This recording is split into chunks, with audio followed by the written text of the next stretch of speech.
Good evening, everyone. I hope this has been a good week for you. It's been a good week for me in terms of reading all of your postings. Lots of interesting postings, lots of interesting things that you've said. For some reason, this week there have been some more problems than usual in generating the chevrutas to work. I was not as available sometime during the week to be as helpful as I might have been.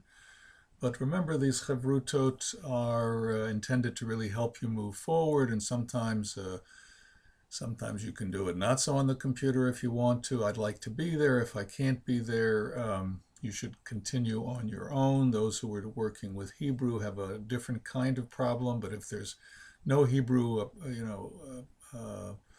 stuff available, it's okay to work on the philosophy, on the material itself. So we'll be continuing to work on this Chavruta thing, and I'd like to also I'm going to put up a something on the website, a kind of mid course conversation about how things are going so far, what things are working well, what things are not working so well, how you're doing. From my perspective, you're getting into a lot of the good stuff here in Rambam. You're going to start writing a little bit different things along with the discussion. I'd like for you to just put together something in advance of the longer paper you'll have to write at the end with a little bit more sustained argument. Some of you are doing that, but I'll be providing some context and instructions for that. Nothing very long, 2 or 3 pages, just so everybody have an experience not simply of responding to a question, but of trying to put something together. So let me give you my sort of summary of my sense of things for this past week. Again, the discussion has been so rich and lots of interesting ideas from just about everybody in the class. So I'm really pleased with your engagement, with your involvement, and with your understanding of a lot of this material.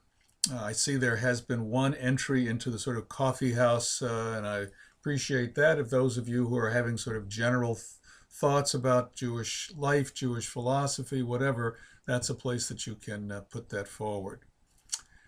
So my intention in focus, so let's go first to chapter 2 of part 1. My intention in focusing on this chapter has become obvious. As you read and comprehend that what he is saying, it becomes clear that issues of morality, the good and the bad, distract us from focusing on the really important things like the true and the false, reason, science, and so on.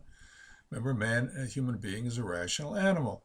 However, what has been missing from the discussion, including mine, is the acknowledgement that for Maimonides, after the Garden of Eden, we in fact live in this world, which partakes of the good and the bad, and therefore we do need to confront it and deal with it.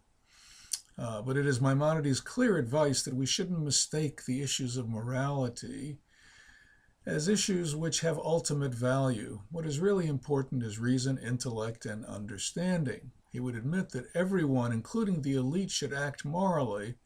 That is a given, and if one doesn't, then he would not be able to ascend to the heights intellectually. This is Maimonides' belief, but it is not entirely clear to me why not, why you couldn't, without being a moral person, ascend to high levels of philosophy. I think also that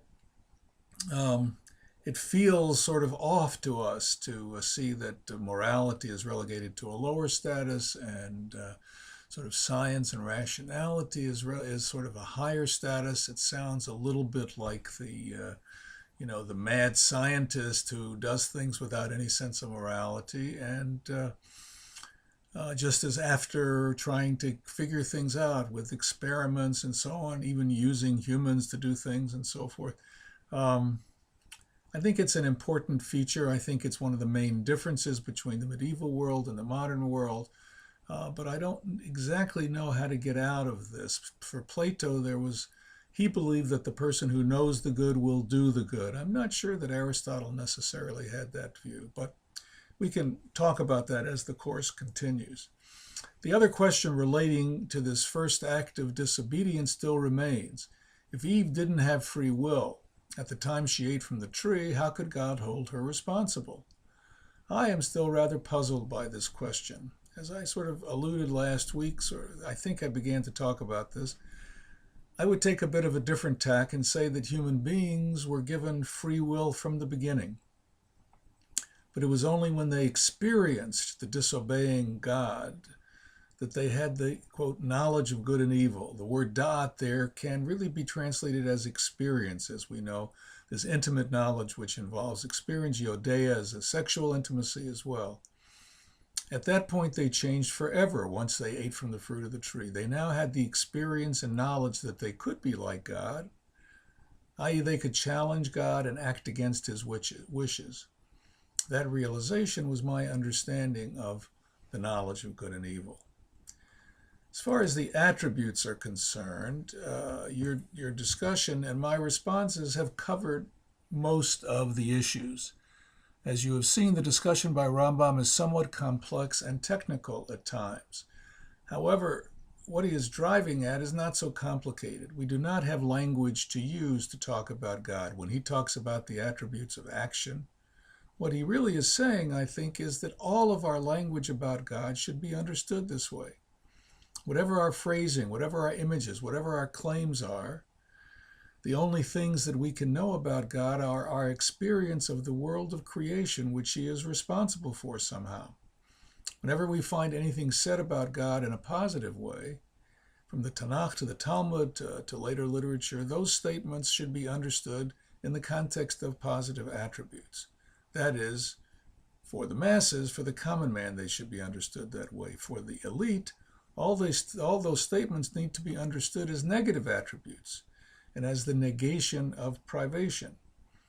That is, God is not lacking in anything. When we say that God is wise, we mean that he is not lacking in wisdom. When we say that he is powerful, we mean that he is not lacking in power. What you don't feel in this whole discussion of Rambam is the awe and wonder that we saw in the second chapter of the Hilchot Yesodei Torah, the laws of the foundations of the Torah. I wonder why he chose not to include that approach here as well. The other interesting thing that you talked about was the question of atheism. In fact, Rambam does address that, and he does talk about that, even in the chapters on creation. He talks about the beginning there, that there are three views on this, at least for those people who believe that there is a God. So it might well have been not something that most people were willing to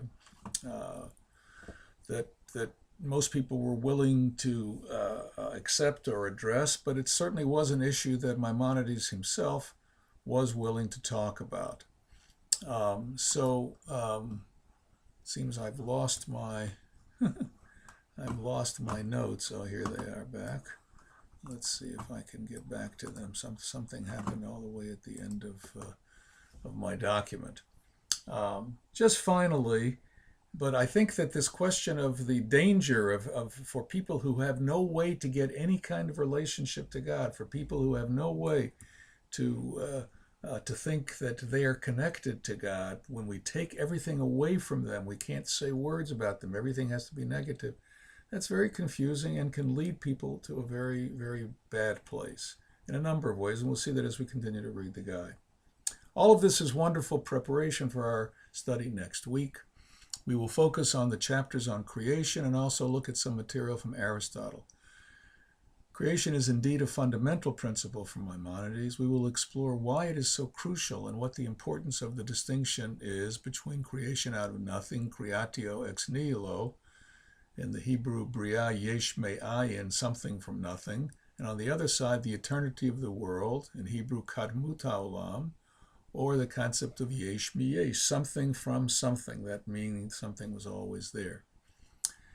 So I'm looking forward to your contributing to our very interesting discussion over the next week and participating in your Chevrutot. Good night.